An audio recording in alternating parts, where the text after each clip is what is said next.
Maithili express की शानदार प्रस्तुति। डीजे मनीष रक्सौल। बाबा के दर्शन करे छै देखे भाई बहान रे। खुशी रिकॉर्डिंग स्टूडियो बलुआहा। बाबा के नाम जाने दुनिया जहान रे।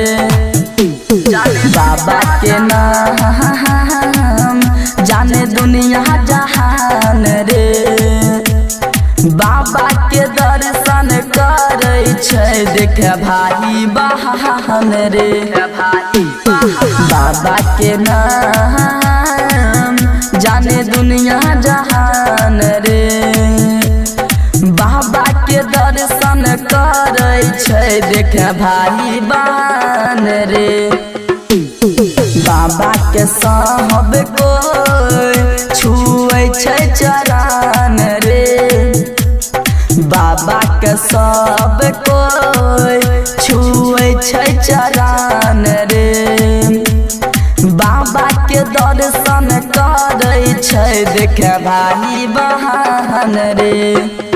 देखे भाई बहान रे।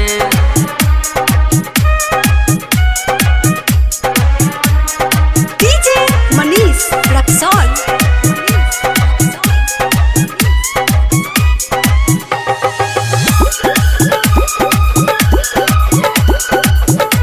खुशी रिकॉर्डिंग स्टूडियो बलुआहा।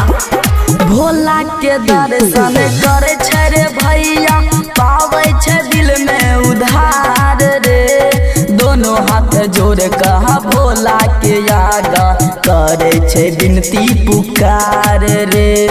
करे छै विनती पुकार रे।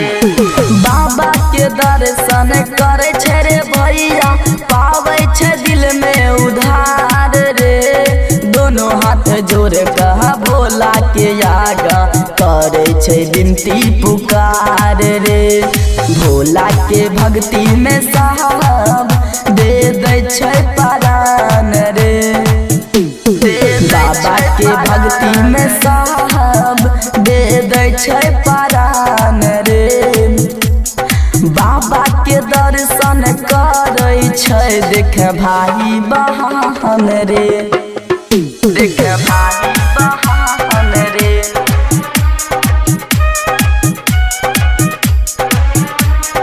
डीजे मनीष रक्सौल।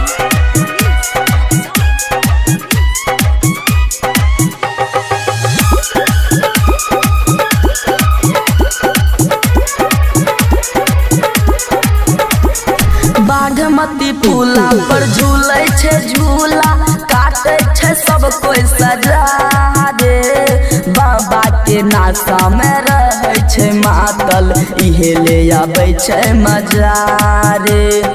इहे ले आबै छै मजा रे।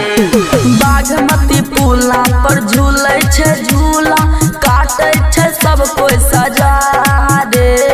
बाबा के नासा में रहे छै मातल इहे ले आबै छै मजा रे।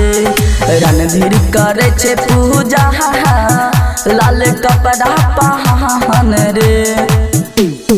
मुकेश करे छै पूजा लाल कपड़ा पहन रे।